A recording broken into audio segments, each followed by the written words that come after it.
What's up, guys? It's your boy Rich here from microLUX Chicago with Ariel Adams from aBlogtoWatch. I appreciate you spending your time and supporting this whole microLUX industry. So, with a lot of mainstream brands that have rich histories, a lot of DNA, brands that are 100 years or older, why is it important for you to support the microbrand industry instead of just the mainstream industry? Well, Rich, it's quite easy, as we know, to be a snob in this space. Yes. There's a lot of people that will, put their nose up at a brand that isn't seeming to be old enough or mature enough or refined enough. And I remember that every company has a start, whether it's 200 years ago or 2 weeks ago. Yep. And I'm very sympathetic to the idea that new ideas only tend to come from new companies.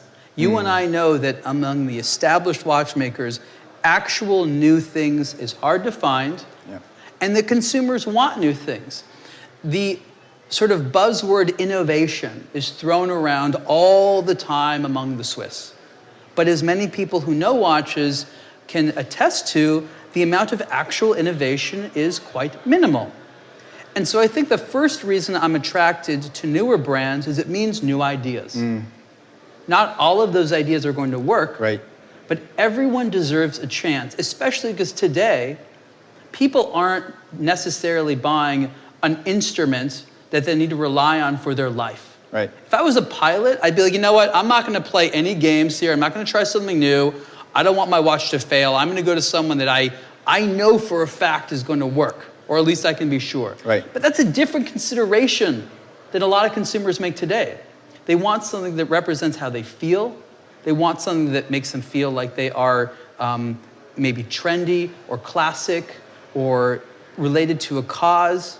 And given the way that consumers buy watches today, and given the fact that new ideas need a platform, I fully support the independents, the startups, the microbrands, however you want to call it, because I think it's what's going to usher in a lot of the important ideas in the watch industry tomorrow. Those are all good points. I think you are one of the rare people of the mainstream media that feels this way. I think it took a lot of people at the higher level a difficult time to finally accept these microbrands. But you seem to have been on board from the beginning. Well, look, I think that in this space, it's very easy to be threatened. There are a lot of watches out there. There's a lot of people selling watches out there. And there's a lot of brands out there that make a lot of the same claims. If I was a brand owner, I too would probably be like, another competitor, another new one. And I think one of the best arguments they have, I wouldn't say against this space, but criticizing this space, is that originality tends to follow mimicry. So you think mainstream brands are actually threatened by some of these microbrands? Well, I don't know that they would admit that. And I think that sometimes they're just worried, like, are they going to copy my designs? Because there's a lot of that going on. And I think the better watch brands that are the smaller ones either right out of the gate have an original design or very quickly adopt more and more distinctiveness into their designs. But I think the value proposition of the bigger brands is creating a sense of exclusivity, timelessness, a lot of intangibles that give someone the idea it's okay to spend this amount of money. And when someone comes in with a vastly different proposition, which isn't spend a bunch of money because we're luxury, but this is what it costs, I'm trying to get it out there, it, in a lot of ways, at the very least, sends ripples through a model that is fragile to begin with. So the strength that these mainstream brands used to rely on to justify their higher prices, for example, their pedigree, their DNA, how long they've been around, isn't as much of a strength for them anymore. Well, it's not, because there's so much transparency now, and there's so many options out there that consumers have really realized a lot of those things don't matter. In the tech space, for example, being an old company is not a good thing. When you want a new piece of technology, you look at the new companies. Exactly. Okay? Microsoft is a company I completely admire and I love, and I'm glad that they're doing as well as they are. But I don't think anyone today is like, the best new stuff is going to come from Microsoft, right? It's the startup. It's, who's the new founders these days? Who's the guys doing interesting things?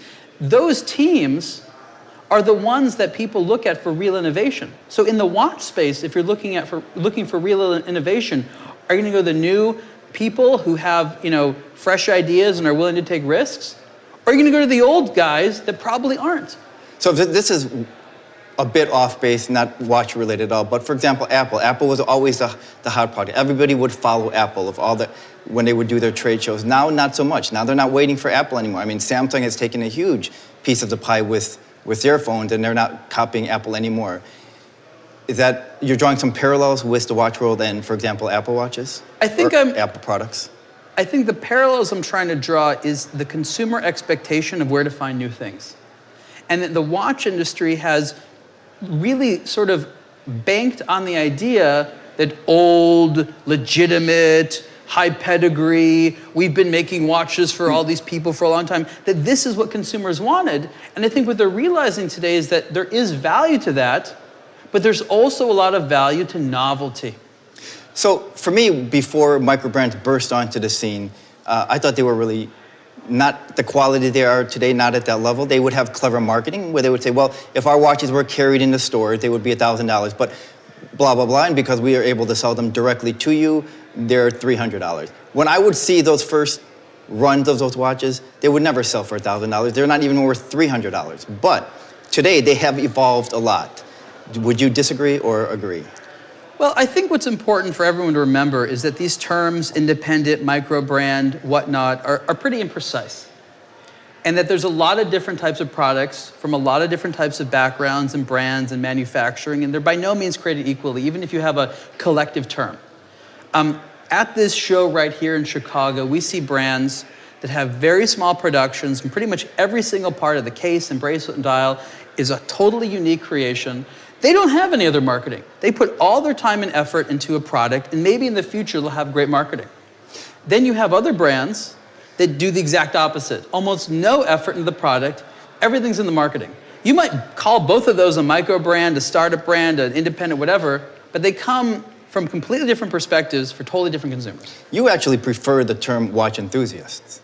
A watch enthusiast-driven brand, yes. That's what I like, because I think that what I'm looking for is a company that is started by someone who likes watches themselves. It's not a business plan. It's not, I see a gap in the market here, or people are spending all this money, I bet I could tap into that. It's more like, I want this product to exist. I'm really trying to build a business model around it. Can enough people buy this watch so that my dream can be a reality? That's what I'm attracted to. So who is the typical consumer of a micro brand versus a mainstream brand? I don't know that there's a typical one. I think the power of the appeal is in that you have people that enter the hobby right here. They just don't even think about the bigger brands. Maybe they'll go in the future, but they feel safe coming in here. Maybe it's the price point. Yeah. Maybe it's the less pretension. Sure. And then you have a completely different group who's, I don't want to say tired of, but very used to the experience of a higher luxury brand.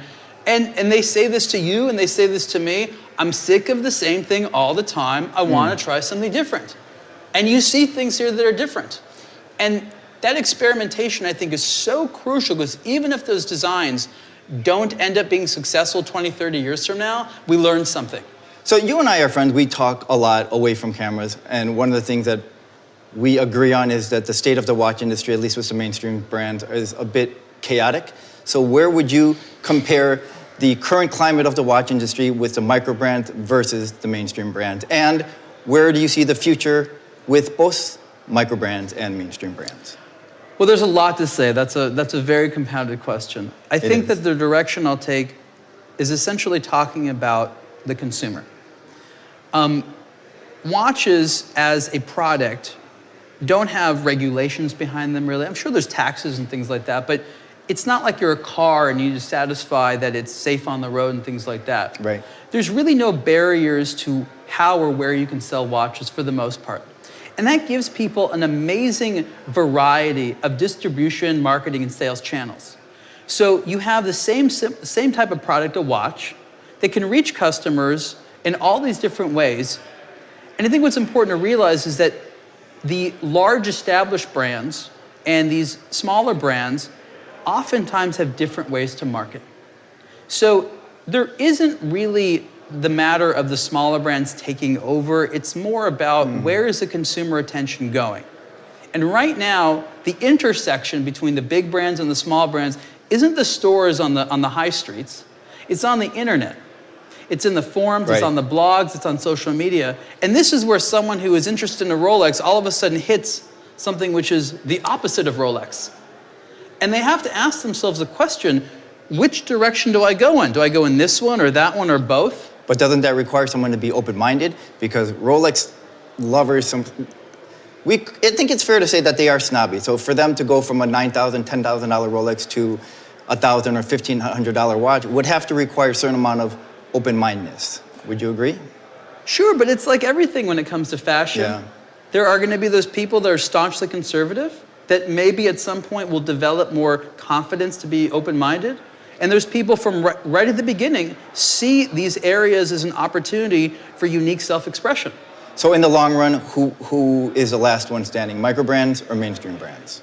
Look, the smaller brands, if there is a long run for them, they will no longer be considered microbrands. They might still be small, but they're going to be more established. Okay. So if you look at the trajectory of most of these companies, the established ones now, they all started as mostly small operations. Yep. Some of them was just one human being. I mean, think about all the brands that have a human associated in the name. Right. That was one individual that was probably making watches, and now it's a whole big company. Usually the individual's in there. Sure. But it started with one person. And they had different terminology back then, but they would have said, I'm an independent watchmaker making watches. So I think what's important is that the future is unclear, but consumers and marketing practices and sales channels will dictate those products that survive. And some of the big brands today might not be anywhere, and there might be a small brand, here at microLUX in Chicago that is the next one that's going to be on billboards on the street 30 years from now. We don't know. Ariel, thanks so much for your time. My pleasure.